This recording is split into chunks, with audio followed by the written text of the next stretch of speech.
তপন ও স্বপন দুই ভাই। তপনের এক ছেলে, স্বপনের এক মেয়ে।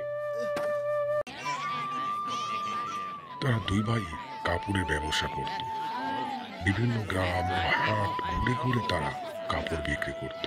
এইরকম একদিন কাপড় বিক্রি শেষে সন্ধ্যার দিকে তারা বাড়ির পথে হাঁটছিল। সেই সময় তারা দেখতে পেল এক বৃদ্ধ এক গাছতলায় বসে আছে। বৃদ্ধ তখন তাদের দেখে বলে উঠল, বাবারে, আমার না ভীষণ ক্ষুধা পেয়েছে, আমাকে কিছু খেতে দিবি? তপন তার হাতে থাকা মিষ্টির প্যাকেটটি বৃদ্ধর দিকে বাড়িয়ে দিল। বৃদ্ধ মিষ্টি খেতে শুরু করলো আর একে একে সব খেয়ে ফেললো। তখন তপন বলে ওঠে, বাবা, আমাদের সাথে আমাদের বাসায় চলুন, ডাল ভাত যাই জটুক আমরা ভাগ করে খাবো। তখন বৃদ্ধ বলে ওঠে, যা রে বাবা, তোরা অনেক ভালো মানুষ রে বাবা, যা বাসায় চলে যা। রাতে তারা খাওয়া দাওয়া সেরে ঘুমিয়ে পড়ে। স্বপ্নে বৃদ্ধটি তাদের কাছে আসে। আমি তো তোদের কিছু দিতেই পারলাম না। কাল রাতে আমি যে গাছের নিচে বসেছিলাম, ওই গাছের নিচে এক হাত মাটি খুঁড়বি, দেখবি তোদের জন্য কিছু রাখা আছে। মনে রাখিস, কখনো লোভ করবি না। পরের দিন তপন ও স্বপন সেই গাছের নিচে যায়। বৃদ্ধের কথা মতো এক হাত মাটি খুঁড়ে তারা একটি সোনালী কলস পায়। সেই সোনার কলস থেকে ধীরে ধীরে তাদের ব্যবসা বাড়তে থাকে। কিছুদিন পর তপনের কাপড়ের কারখানায় আগুন লেগে যায় এবং ব্যবসায় প্রচুর ক্ষতি হয়। তখন তপন ভাবল, ভাই স্বপনের কাছে কিছু টাকা ধার নেওয়া যাবে। ভাই, আমাকে কিছু টাকা ধার দিবি? আমি আবার ব্যবসাটা চালু করে তোর টাকা তোকে ফিরিয়ে দেব। না বাবু, আমার কাছে কোনো টাকা পয়সা নাই, আমি কোনো টাকা পয়সা দিতে পারবো না। হতাশ হয় এবং তার মনোভাব বদলাতে শুরু করে।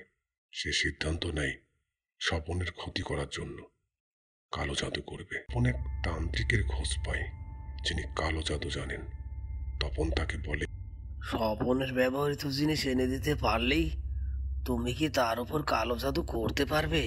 তুই যা বলেছিস তা সম্ভব, শুধু তার ব্যবহৃত কিছু জিনিস এনে দে, আর আমি আমার পাওনা পরে নেব।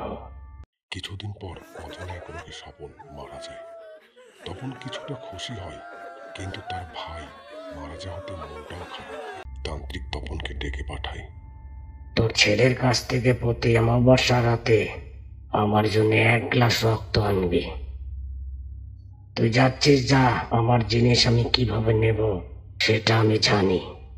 কিছুদিন পর থেকেই তপনের ছেলে অস্বাভাবিক আচরণ শুরু করে, আস্তে আস্তে শুকিয়ে যেতে থাকে।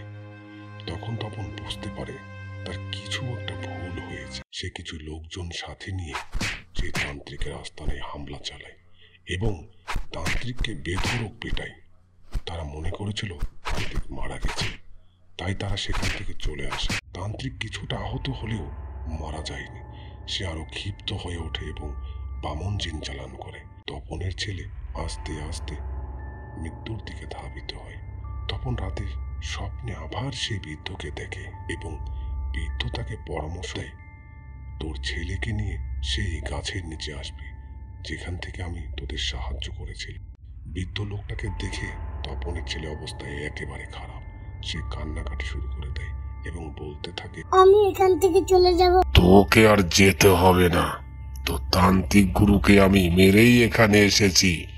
তুই চারিদিকে তাকিয়ে দেখ, তোর পাশে কি দেখতে পাস। ছেলেটা চারপাশ তাকিয়ে দেখে আর কান্না বাড়িয়ে দেয়, কারণ তার পাশে ছিল বড় বড় দৈত্য ও দানব। সে অনেক আকুতি মিনতি করে তাকে যেন ক্ষমা করে দেয়। অবশেষে তাকে ছেড়ে দেওয়া হলো। যে কাজটা তুই করেছিস সেটা ঠিক করিসনি। আমি যেটা বলেছিলাম তোর ভাই সেটা মনে রাখেনি। সে লোভ করেছিল, সে চাইলেই পারতো তোকে সাহায্য করতে। যাই হোক, ভালো থাকিস।